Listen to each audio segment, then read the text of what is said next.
अच्छे व्यक्ति का मन एक शांत सरोवर की तरह होता है, जिसमें क्रोध, घृणा, अहंकार या कोई भी अंगारा गिरे वो खुद ब खुद शांत हो जाता है। आप उनके साथ कितना भी बुरा करें, वो अपनी अच्छाई नहीं छोड़ते, बल्कि बुरे व्यक्ति के मन पर अपनी छाप जरूर छोड़ देते हैं। जैसे चंदन के वृक्ष पर जितने भी सांप लिपट जाएं, वो अपनी शीतलता नहीं छोड़ता, बल्कि सांप सुगंधित अवश्य हो जाते हैं। एक नगर में एक जुलाहा रहता था, जो स्वभाव से अत्यंत शांत और नम्र था। क्रोध तो उससे आता ही नहीं था। एक बार कुछ शरारती लड़के उस जुलाहे के पास आए, ये योजना बनाकर कि आज उसे क्रोध दिलाकर ही रहेंगे। उनमें से एक लड़का बहुत अमीर माँ बाप की संतान था। उसने एक साड़ी की तरफ इशारा करते हुए जुलाहे से पूछा, इस साड़ी का दाम क्या है? 8 मुद्राएं, जुलाहे ने कहा। लड़के ने अब उस साड़ी के 2 टुकड़े कर दिए और एक टुकड़ा हाथ में लेकर बोला, मुझे पूरी साड़ी नहीं चाहिए, आधी चाहिए। अब कितने की है ये साड़ी? 4 मुद्राएं, जुलाहे ने बड़ी शांति से कहा। अब लड़के ने उस टुकड़े के भी 2 हिस्से कर दिए और जुलाहे से पूछा, अब दाम बताओ इसका। 2 मुद्राएं, जुलाहा अब भी शांत था। लड़का ऐसे ही साड़ी के टुकड़े टुकड़े करता गया और आखिर में बोला, अब मुझे ये साड़ी नहीं चाहिए, ये टुकड़े अब मेरे किस काम के? इस पर जुलाहे ने बड़ी शांति से कहा, बेटा, अब ये टुकड़े तुम्हारे ही क्या, किसी के भी किसी काम के नहीं रहे।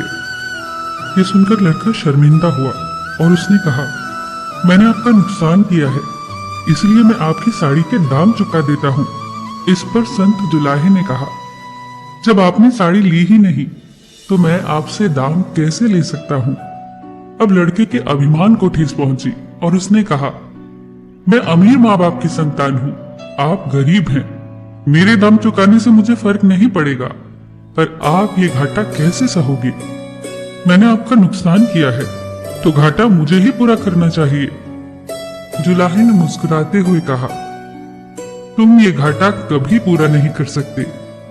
सोचो, किसान का कितना श्रम लगा होगा, तब कहीं जाके कपास पैदा हुआ, फिर मेरी स्त्री ने बहुत मेहनत से इस कपास को बीना और सूत काटा, फिर मैंने सूत को रंगा और ये साड़ी बुनी।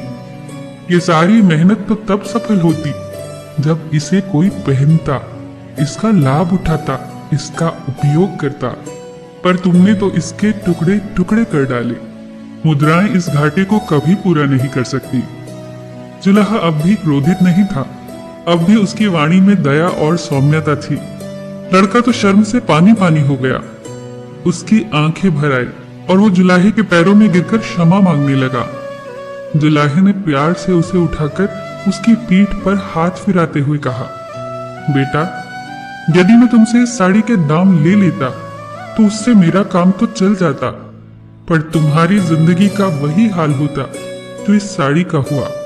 साड़ी एक गई, मैं दूसरी बना लूंगा, पर तुम्हारी जिंदगी यदि एक बार अहंकार से नष्ट हो गई तो दूसरी कहां से लाओगे? तुम्हारा पश्चाताप ही मेरे लिए सबसे बड़ी कीमत है। इस घटना ने उस लड़के का सारा जीवन बदल दिया। जानते हैं वो संत जुलाहा कौन थे? वो जुलाहा थे संत कबीर। सच ही कहा है किसी ने, जब बसंत आता है तो प्रकृति सुधर जाती है, और जब संत आता है तो संस्कृति सुधर जाती है। फिर मिलेंगे दोस्तों अगली वीडियो के साथ। तब तक के लिए अपना ख्याल रखना और हमेशा मुस्कुराते रहना।